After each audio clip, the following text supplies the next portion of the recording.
Warm welcome, dear children.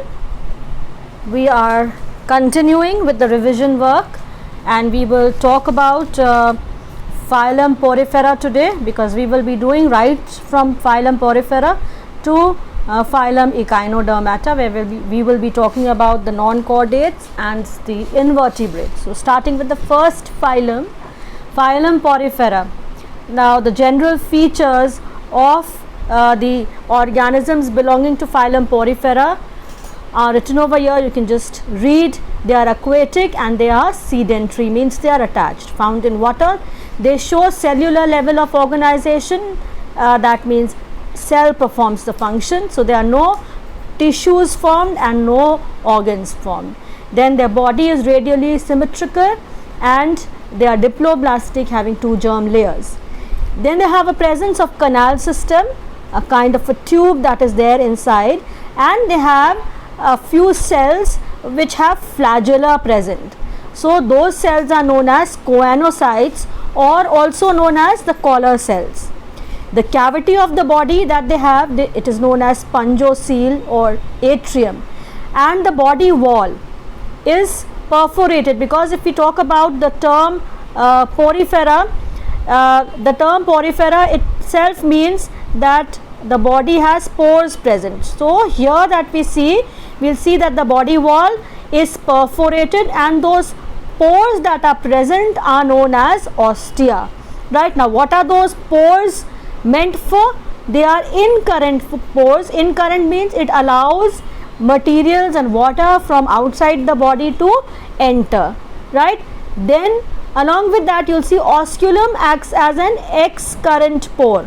Osculum is the opening that is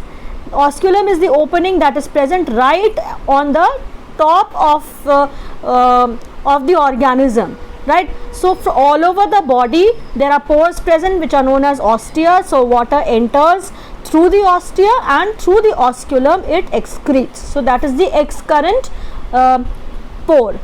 Then the skeleton, if we look at the eighth characteristic, we find that the skeleton of calcareous or siliceous spicules or spongin fibers. That means that these organisms have skeleton which may be calcareous or made up of silica or spongin fibers.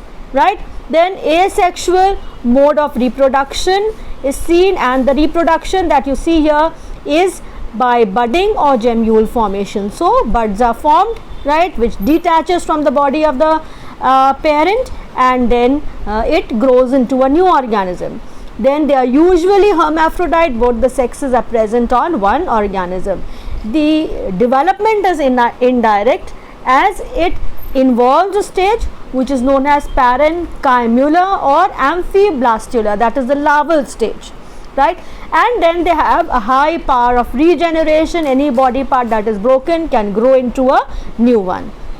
If we look at the examples, we find Euplectella, which is also known as the Venus's flower basket. Right, so that is one example. Other than that, Hylonemma, glass rope sponge, right, Leucoselenia, Cycon, all the sponges that we say, they belong to this phylum.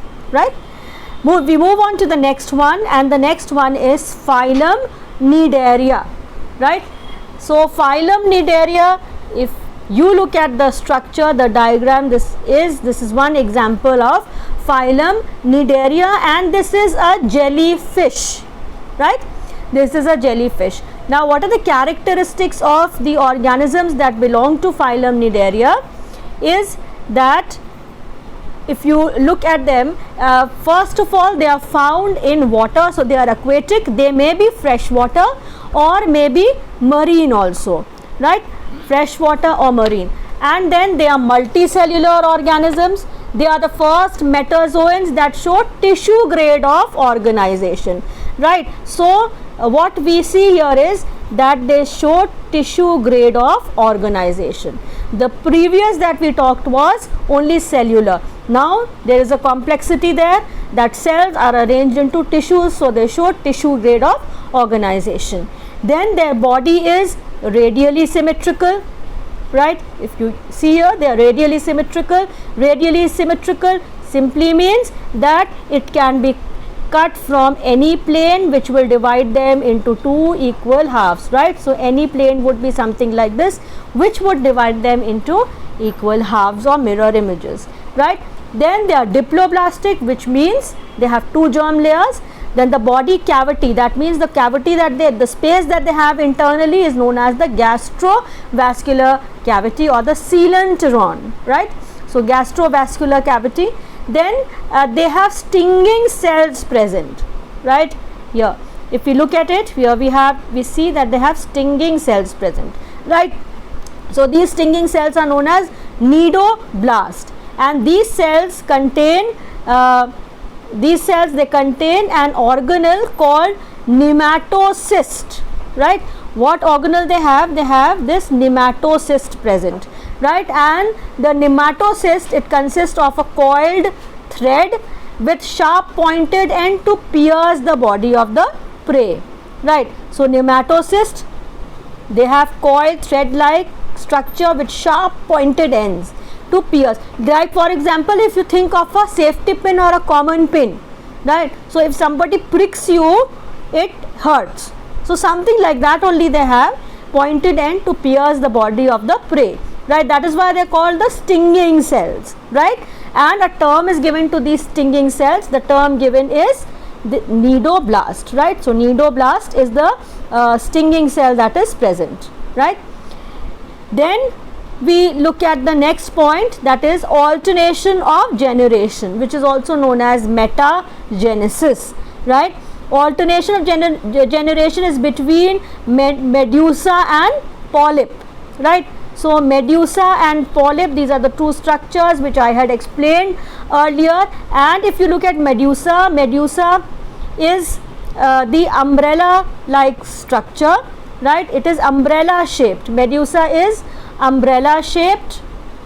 So now if you look at the structure of the jellyfish is umbrella shaped, right? So medusa is umbrella shaped, and then they are sexually reproducing organisms, right? So all the cnidarians which have this umbrella shaped structure, or also known as medusa, are sexually reproducing organisms, right?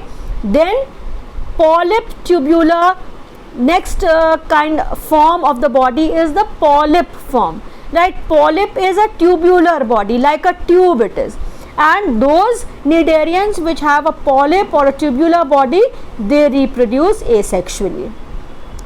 Then we come to the next characteristic. Nervous system consists of a network of nerve fibers. Brain is absent, so brainless creatures we can say, right? So they have a network of fibers and brain is absent. Reproduction is both by asexual means. If it is asexual, then it is through budding, right? And if it is sexual method, then of course there is only one sexual method. They also have a very good power of regeneration, and they also show direct or indirect development, right? If we call it an indirect development, that means there is another stage. The larval stage here is the indirect development, right? So what are the examples of cnidarians? Hydra, Obelia, jellyfish, which is also known as Aurelia. The diagram that you are seeing here, which is a jellyfish here, this is also known as Aurelia, right? So I just write it here, the name is Aurelia. Aurelia. I hope I could write a little bit here, right? Next time I'll practice and I'll make my writing a little better, right? So that's phylum Cnidaria, and we move on to the next phylum, phylum Ctenophora, right? Next phylum is phylum Ctenophora. What are the general characteristics here? They are commonly known as sea walnuts, right? You know the shape of a walnut, right? Or comb jelly, some comb like structures are also present, right? They are exclusively marine, they are radially symmetrical, they are diploblastic organisms with tissue level of organization. So here also they show tissue level of organization, right? Okay, so that's about phylum Ctenophora, and the more characteristics we'll go through. The body bears 8 external rows of ciliated comb plates. Now if you look at the characteristic that we just read in the first point, we said that they are also known as comb jellies. Why are they known as comb jellies? Because the body bears 8 external rows of ciliated comb plates. Now these comb plates, they help in locomotion, right? Digestion here is both external, extracellular and intracellular, right? So extracellular outside the cell as well as inside the cell. Bioluminescence. What is bioluminescence? It is the property of a living organism to emit light. That means these organisms have the capability to emit light also, right? So this characteristic feature, that is bioluminescence, is also seen or well marked in the ctenophores. Sexes are not separate. Reproduction takes place only by sexual means. So here if you look at this diagram here, this is the diagram of Pleurobrachia, which is an example or an organism belonging to Ctenophora, where you can see the anal pore, the anal canal. Here this is the anal pore and the anal canal. These are some cells which are known as statocysts. Here you can see are the tentacles. Then here is the stomach present, this point here. Then the pharynx related to the stomach, here pharynx is there. Then the pharyngeal canal and the mouth, you can see here in the diagram towards the bottom is the mouth, and you can see the lateral filaments also that are present. So that is the diagram of Pleurobrachia, right? That is an example, right? So bioluminescence we said is a well marked characteristic in ctenophore. Sexes are not separate. Reproduction takes place only by sexual means. Fertilization is indirect. Again it involves larval stage. So cypriped is known as the larva that is present in these animals. So they show indirect development, right? Pleurobrachia, the first example, that is the diagram which is drawn over here. We move on to the next phylum, that is Platyhelminths, right? So Platyhelminths, free living, aquatic, both freshwater and marine, and they are mostly parasitic, right? So they are free living, they are aquatic, found in water, both in fresh water as well as in marine water, and they are mostly parasitic, right? Not always but mostly. First eumetazoan, they have triploblastic, bilaterally symmetrical, dorso-ventrally flattened, right? This is the dorsal, the other side would be the ventral side, and it is a flat structure. Dorso-ventrally flattened, somewhat like a leaf, right? But of course they are not that flat, but something like that, right? They are acoelomates, not having the coelom present.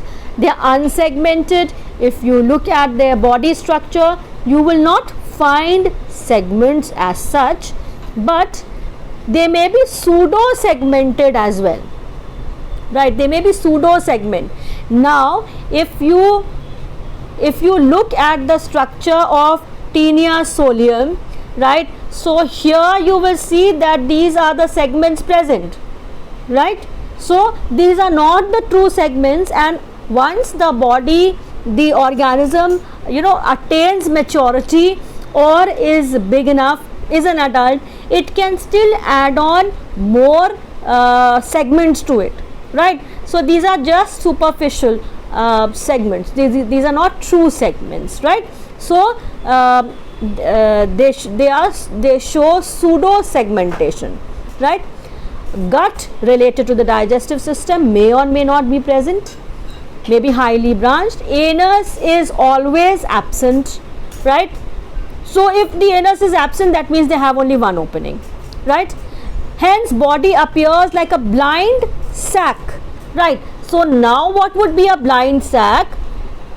A sac like this which has only one opening. So whatever has to enter would enter from here. Blind, where it falls nobody knows. So opening is only one, right? So that is a blind sac, right? Then we see that the epidermis, syncytial and ciliated, small hair-like structures are present, which is covered with a cuticle in parasitic forms. Now why a cuticle is present? Cuticle is an outward covering, because when an organism, a parasitic form, is inside a host, so the host secretes various chemical substances. So the cuticle protects the parasite from any harm that may be caused to the organism because of the secretions, chemical secretions of the host, right? So then next is excretion by flame cells, right? Solenocytes or protonephridia, right? Now these can be compared to our kidneys. Of course they are not so well formed, but then they act as kidneys. So excretion is by flame cells. That it depends now in which organism are flame cells present, solenocytes or protonephridia. Now further, if you look at the tapeworm, and if you look at the part which we can say is the head part, the one that I have encircled, what you will find here is you will find suckers. You can see these round structures, these are the suckers, and then you can see some hair like structures here which is labeled as hook, right? Now these structures are basically, I am enlarging the diagram. Here you can see that the hook is there, the hair like structure hook is there, and then you can see here this part is the hook, right, and this part is the sucker, right? Now these are present only in the parasitic forms. Why? Because through the suckers, through the hooks they will attach, through the suckers they will suck in whatever is required as their nutrients, right? So that is how the sucker and the hook helps, right? Then we come to the next point. Nervous system and sense organs are poorly developed. Sexes are distinguishable and majority of them are hermaphrodite, right? So sexes are distinguishable, can be made out, but many of them are, mostly they are hermaphrodite. Fertilization is internal, means inside the body, and development may be direct or indirect. If there is an indirect development, then they may be a larval form with or without alternation of host. Now what happens that some of them may have two hosts to complete the life cycle, right? So it can have two hosts or maybe more, maybe one only. We move on to the next phylum, that is phylum Nematoda, right? We look at phylum Nematoda. They are both, again if you look at the diagrams here, you will find that all of them are worm like, right? They have worm like structures, right? So then these organisms are free living and they are parasites of plants as well as animals, right? So they are parasitic forms found in plants as well as in animals. Their body is unsegmented. So now if you look at the body of these organisms, you will not find any segments here. If you look at them, we have this diagram which is hookworm, right? Ankylostoma, hookworm. Next one is Vauchereria, which is the filaria worm which causes filaria, right? And here if we look is Ascaris, right? Now this is also a worm that is found as a parasite in us also, right? If you look at the Ascaris, you will see that this is the male Ascaris, this is the female Ascaris. If you look at the height, the male is smaller than the female Ascaris. And then how else do you identify or differentiate? If you look at the male Ascaris, it has a curved tail with a cloacal aperture, whereas the female has a straight tail, right? So that is the difference. But then we were talking about some characteristics of phylum Nematoda, right? So we move back again. They are unsegmented. So in all the three diagrams you must have noticed that there are no segments present. Then there are pseudocoelomates, that means false coelom is present. They are bilaterally symmetrical, right? Bilaterally symmetrical means that if you divide their body laterally, the line is not straight, I'm sorry, so laterally or horizontally, the body will be divided into two equal or mirror images, right?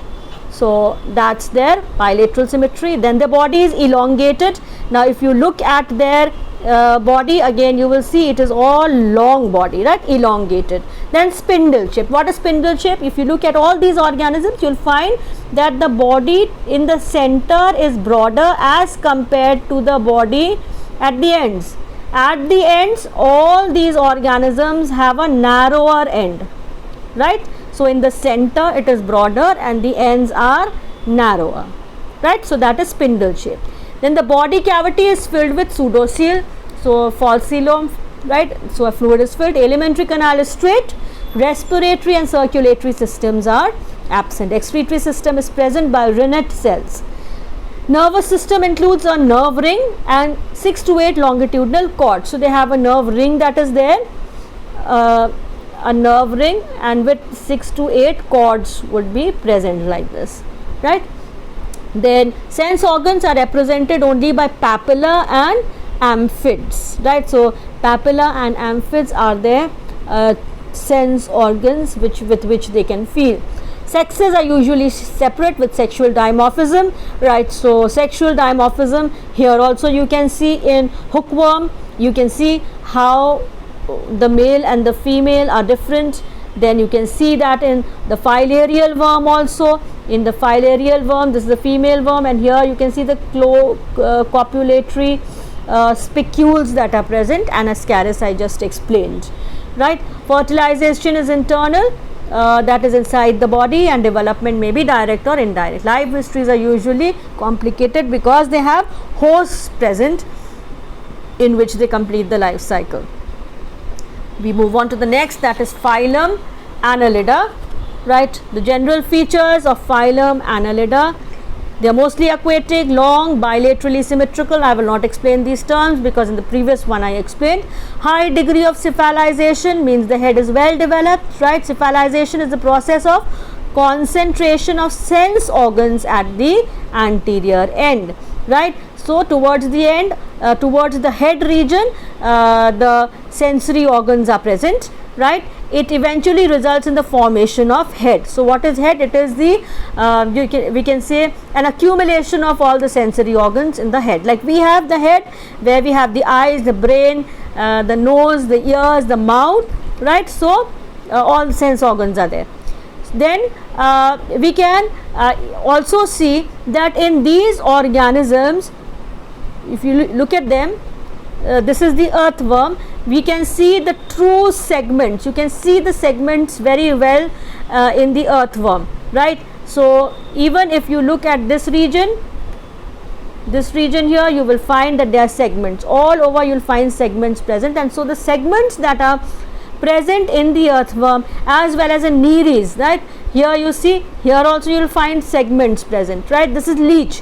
In leech also you will find segments present, right? So all of them have segments present, and these are true segments that are present. When we have talked about what do we mean by metamerically segmented. Locomotion is by segmentally arranged setae or parapodia. Now against each segment on the ventral side is a parapodia, locomotory organ, or setae that is present, that helps in locomotion. Alimentary canal is tube like, extending straight from the mouth to the onus.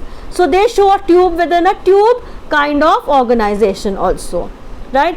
Tube like structure, inside also there is a tube.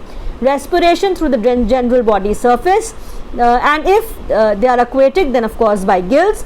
Then blood vascular system is closed type, that means blood flows in closed vessels. Hemoglobin is dissolved in the plasma. Excretion is by paired segments of nephridia. So paired segment means on both the sides the nephridia would be present. Nervous system is consists of a brain, segmental ganglia connected by ventral nerve cord, right? So ventral nerve cord towards the other side, the part of the earthworm that is towards the ground is the ventral region. Sexes may be united or may be separate. Development may be direct or indirect. If it is indirect, then the trachophore right? This is the larval stage. Trachophore larva is present, right? Examples we can see: earthworm, which is known as Pheretima, then clam worm, which is known as Nereis, and then leech, which is known as Hirudinaria. And during the we can say the monsoon season, when it rains too much, we can find leech also present. We move on to the next phylum, phylum Arthropoda, which I told you is the biggest phylum of the animal kingdom. Arthropoda is the biggest phylum of the animal kingdom. All insects are present here. So largest phylum comprising about 85% of animal kingdom. They show jointed appendages. Now what is jointed appendages? Here you can see these are the appendages. These are the appendages, right? They are jointed. You can see here, these are the joints present over here, right? So they show jointed appendages, chitinous exoskeleton, right? So now if you look at the diagram of a cockroach, right, we will find that cockroach leaves, you know, some structures behind when it moves on. So what is that? That is the exoskeleton that is there, right, which is made up of chitin. Chitin is a polymer of N-acetylglucosamine, right? Body cavity, the empty space inside is hemocoel, which means it is filled with hemolymph, right, a fluid, may contain hemocyanin, that is one pigment. Digestive system is well developed and mouth parts are variously modified. So depending upon what kind of mouth part is required, piercing, biting, chewing, so accordingly they have the mouth parts. Respiration is by trachea, tube-like structures, gills, or maybe book lungs. Circulatory system is open type, that means they do not have any tubes in which the blood flows. Heart is dorsally situated. Okay, now dorsally situated. Now what is the dorsal part? Here, this upper part is the dorsal part, and this is the dorsal part, and this lower part is the ventral part, right? So heart is dorsally situated, that means this side. Then we see that excretion is by Malpighian tubule or green glands. So those are the excretory organs. Nervous system and sense organs, statocyst or balance organs, they are well developed in them, right? Other than that, we see eyes may be simple, ocelli or compound units, also called omatidia. They see parts, right? They cannot see the whole organism. Then sexes may usually be separate. Development is usually direct, involving various indirect, here I just underline it, indirect, various larval stages. Now you are very familiar with the life cycle of silk moth. You studied in your lower classes. The silk moth, it has a larval stage, right? Caterpillar like stage is there. So they have indirect development. During metamorphosis, several moltings take place, right? So moltings means the covering is removed, so that is known as ecdysis. So economically important insects, you can see the examples. Honeybee is important because honey is made out of that. Then you'll see a bombyx or the silkworm, silk is made, lac is there. Then you have vectors which act as carriers of many diseases, right? Anopheles mosquito, Culex, Aedes mosquito, right? You've heard of malaria and dengue fever and all these things, right? So they carry those organisms which actually cause the disease, right? So it's in their saliva. When they bite, it is transferred. Cockroach, then the gregarious pest, locust. We recently had an attack of locust here in our city as well, right? Then living fossil is the king crab, right? So these are some of the examples, a few of the examples. Here you can see this is the living fossil or the king crab, right? So all these belong to phylum Arthropoda. Next is phylum Mollusca. General features: they are aquatic, freshwater, marine, or amphibious. Amphibious means some stay on land and then they can be in water as well. They have an unsegmented body, Here you can see these examples over here. You can see the diagrams. Unsegmented body, bilaterally symmetrical, triploblastic, 3 germ layers. Presence of calcareous shell is there. So if you look at this here you can see this is the shell, right? Usually external, the cell is usually outside the body, so shell is external. Sometimes they may have internal cell. Digestive system is complete, and a structure called radula is present in them. Right now, radula is a rasping organ found in the buccal cavity. Buccal cavity is the mouth region. Then a partly open, partly closed type of circulatory system. Heart is myogenic. The beat is originated by the muscles, so myogenic. Blood usually blue due to the presence of hemocyanin. So they don't have hemoglobin present, which gives a red color. They have hemocyanin, which gives the blood a blue color. A copper containing pigment, that is. Respiration is by gills, and their respiratory organ is known as ctenidia. Respiration is by gills, and the respiratory organs are known as ctenidia.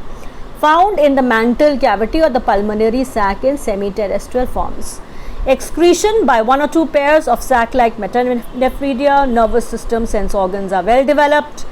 Statocysts for balance, and osphradium, that is chemoreception, act as a special sense organ, right?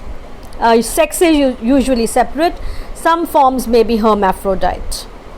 Development is direct or indirect. So whenever it is indirect, a larval form is generally present. And then we move on to the last phylum, that is phylum Echinodermata.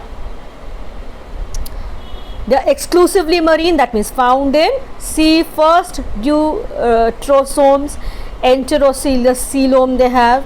Then they are pentaradially symmetrical, means they if you look at them, they have 5, 1, 2, 3, 4, 5, right? So they have 5 we can say parts that come out.